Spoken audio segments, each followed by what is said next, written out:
संविधान से तीन लोगों को सबसे बड़ा खतरा है इस देश भारत में। एक तो चुनी हुई सरकारों से, दूसरा भ्रष्ट अधिकारियों से और तीसरा सोई हुई जनता से। लेकिन कुछ सिरफिरे लोग हैं जो उन मान्यताओं को मानते हैं, जो लोग भारत की मूल भावना के विरोधी हैं, उन लोगों के हाथ में ये सत्ता चली गई है, इसलिए वो नफरत फैला रहे हैं। नियति जिनकी ज़्यादा खराब है वो ऐसे संविधान के आर्टिकल भी चेंज करने में लगे हैं जो हमारे फंडामेंटल राइट हैं। भारत में दो ही लोग हैं, एक संविधान भक्षक हैं और एक संविधान रक्षक हैं।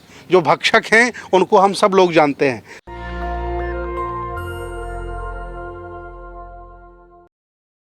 देखिए, आज़ादी के बाद बहुजन समाज के चेहरे पर जो चमक है, लगभग 125 करोड़ के लोगों के चेहरों पर जो चमक है वो संविधान की देन है। और संविधान से तीन लोगों को सबसे बड़ा खतरा है इस देश भारत में। एक तो चुनी हुई सरकारों से, दूसरा भ्रष्ट अधिकारियों से और तीसरा सोई हुई जनता से। तो मैं भ्रष्ट अधिकारियों को कुछ कर नहीं सकता हूँ, चुनी हुई सरकारों को भी 1 मिनट में बदल नहीं सकता हूँ, लेकिन मैं बौद्ध भिक्षु हूँ, सामाजिक व्यक्ति हूँ। तो जो जनता सोई हुई है उन्हें हम जगा सकते हैं। उनके बीच में जाकर के संविधान की उपलब्धियाँ, संविधान ने भारत को क्या दिया, अगर संविधान नहीं होता तो हक वंचित असहाय कमज़ोर व्यक्ति भारत का क्या कर रहा होता, ये बताकर और उनके घर संविधान पहुँचा करके एक संविधान के प्रति स्नेह प्यार हम ला सकते हैं। ये हमारा प्रयास है।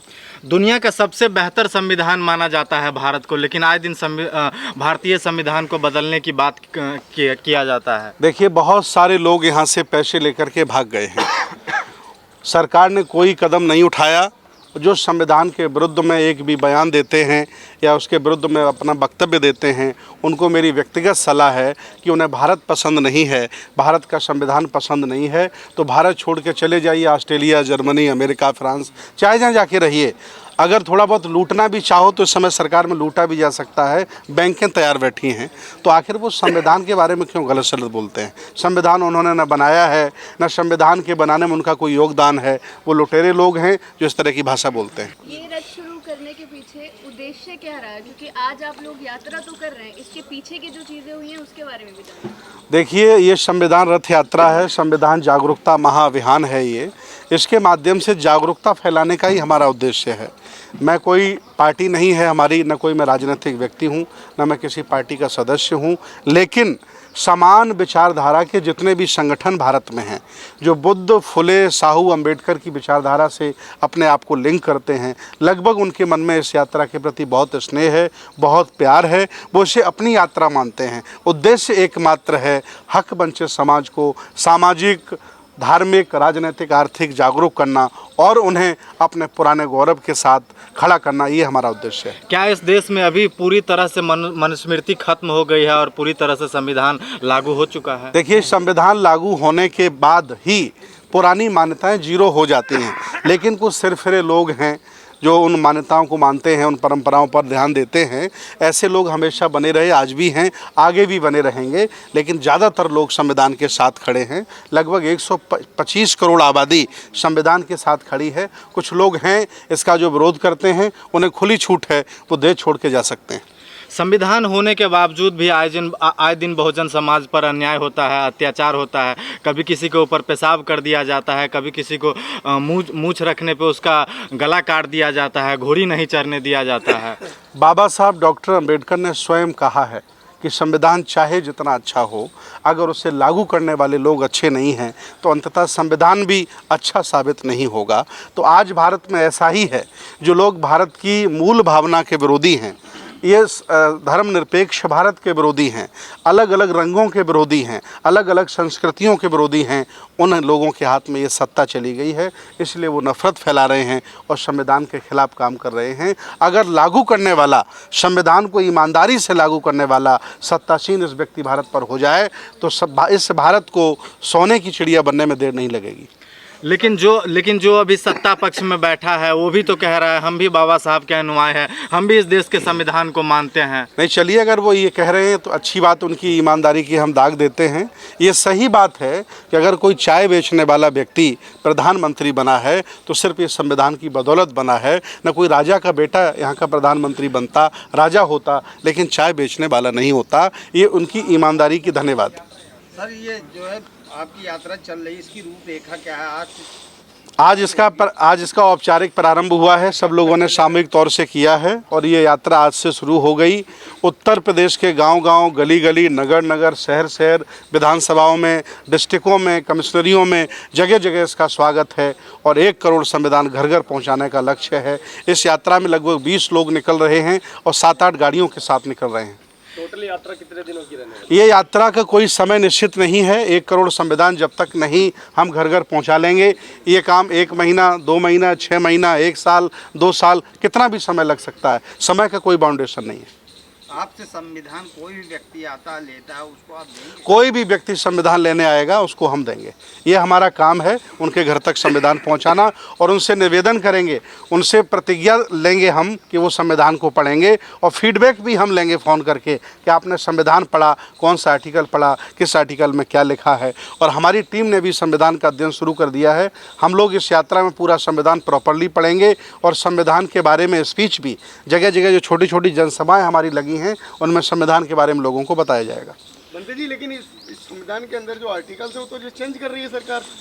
देखिए, संशोधन संविधान में बहुत लोग कर रहे हैं, बहुत पहले से चलते आए हैं। संविधान ने मना नहीं किया कि हमें संशोधित मत करिए, लेकिन नियति जिनकी ज़्यादा खराब है वो ऐसे संविधान के आर्टिकल भी चेंज करने में लगे हैं जो हमारे फंडामेंटल राइट हैं, जो हमारे मूलभूत अधिकार हैं, उनको भी चेंज करने का अगर वो मंसूबा बना रहे हैं तो उनकी नियति अच्छी नहीं, इसका हम विरोध करते हैं। लेकिन बहुत 105 बार अभी तक संविधान संशोधन हो चुका है 70 सालों में। देखिए, बार बार तोड़ा गया संविधान, बार बार बदला गया संविधान, फिर भी ये संविधान सबसे बड़े लोकतंत्र का सबसे सुंदर संविधान है। ये संविधान ही भारत को सोने की चिड़िया बनाएगा, बाकी दूसरा और कोई माध्यम नहीं है।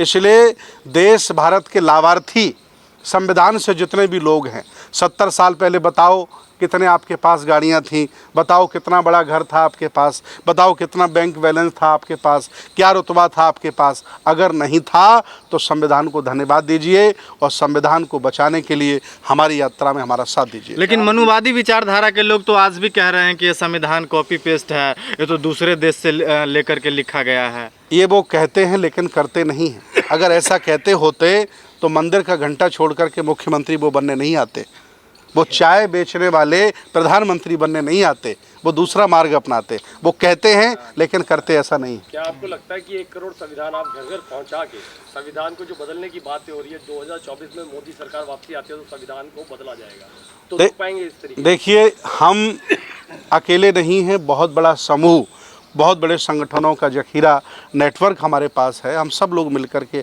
सामूहिक प्रयास कर रहे हैं और मैं निवेदन करता हूं समान विचारधारा के अन्य संगठनों से कि ये वो जिम्मेदारी स्वयं उठाएं। जैसे हमने 1 करोड़ की जिम्मेदारी ली है, अगर 100 संगठन भारत में इसी तरह से 1-1 करोड़ की जिम्मेदारी ले लें तो 100 करोड़ संविधान बढ़ जाएंगे।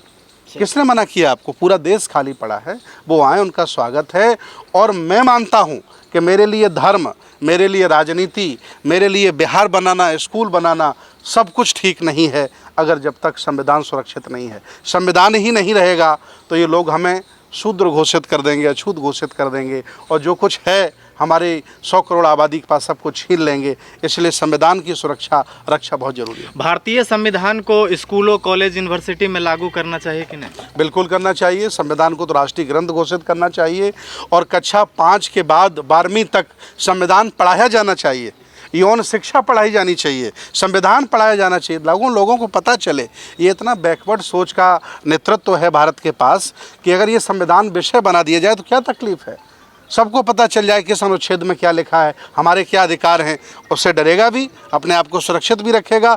संविधान जब तक स्कूल कॉलेजों में नहीं पढ़ाया जाएगा और जब तक इसको राष्ट्रीय ग्रंथ घोषित किया नहीं जाएगा तब तक हमारी यात्रा जारी रहेगी। सर, इसके लिए कोई ऑनलाइन व्यवस्था है? जैसे गांव देहात, दूर दराज लोगों से आजकल ऑनलाइन डिजिटल इंडिया हो गया है, लोग ऑनलाइन देने का अपनी संस्था में है कोई? है व्यवस्था। अगर कोई हमसे 10 संविधान, 5 संविधान मंगाना चाहता है तो हम ऑनलाइन भी भिजवा देंगे। सारी व्यवस्थाएं हैं, व्यवस्थाओं की कोई कमी नहीं है। मंत्री जी, अभी G20 किया, ये मोदी 20 था या जो है वास्तविक जीत क्यों नहीं था? देखिए, भारत का पैसा था, गरीबों का पैसा था, टैक्स हमसे लिया, जीएसटी हमसे लिया, चाहे जैसे उन्होंने खर्च किया, उन्हें पूरा अधिकार है। वोटों से जीते हुए लोग हैं, उस पर कोई मेरी टिप्पणी नहीं है। बस हम चाहते हैं कि अगर आप भारत के नागरिक हो और भारत के संविधान के लाभार्थी हो तो संविधान के पक्ष में खड़े हो जाओ और इसकी सुरक्षा करो और इसके बारे में लोगों को बताओ। मैंने एक सर्टिफिकेट भी बनाया है, मैं एक ज़िले में 50 लोगों को दूंगा, संविधान रक्षक। भारत में 2 ही लोग हैं, एक संविधान भक्षक हैं और एक संविधान रक्षक हैं। जो भक्षक हैं उनको हम सब लोग जानते हैं, जो संविधान रक्षक हैं उनको हम संविधान रक्षक का सर्टिफिकेट दे करके उनका हौसला बढ़ाएंगे ताकि वो इस आंदोलन को आगे बढ़ाते रहें और संविधान घर घर पहुंचाते रहें। आपने इस रथ पे तमाम सारे महापुरुष बहुजनों का महापुरुष का प्रतिमा लगाया है, फोटो लगाया, इससे क्या मैसेज आता है? देखिए, बहुजन आंदोलन और समर संस्कृति और ये जो भारत है, जो जितने भी संत गुरु महापुरुष हमने लगाए हैं, ये समता प्रेमी हैं, ये जातिवादी नहीं है, छुआछूत को नहीं मानते, ऊंच नीच को नहीं मानते हैं, जो संविधान मानता है। संविधान जो चीज़ नहीं मानता उनके फ़ोटो नहीं है यहाँ, जो संविधान मानता उन्हीं के फ़ोटो हैं। जिन्होंने कभी ऊंच नीच नहीं माना, छुआछूत नहीं माना, जाति भेद नहीं माना और जिन्होंने शासक होने के बावजूद भी अखंड भारत की स्थापना की, ऐसे ही लोगों का हमने फ़ोटो लगाया है जो आदर्श हैं भारत के लिए, इस यात्रा के लिए आदर्श हैं, ताकि लोग उनके बारे में पढ़ें, जानें कि ऐसे महापुरुष हुए जिन्होंने इस देश को आगे बढ़ाया। नेशनल दस्तक की आपसे गुजारिश है कि अगर इसको बचाना चाहते हैं तो नेशनल दस्तक को सब्सक्राइब करने के लिए रेड कलर के सब्सक्राइब बटन को दबाएं, फिर बेल आइकन की घंटी दबाएं। नेशनल दस्तक को बचाने के लिए बहुत जरूरी है कि हर खबर को शेयर करें, लाइक करें, कमेंट जरूर करें।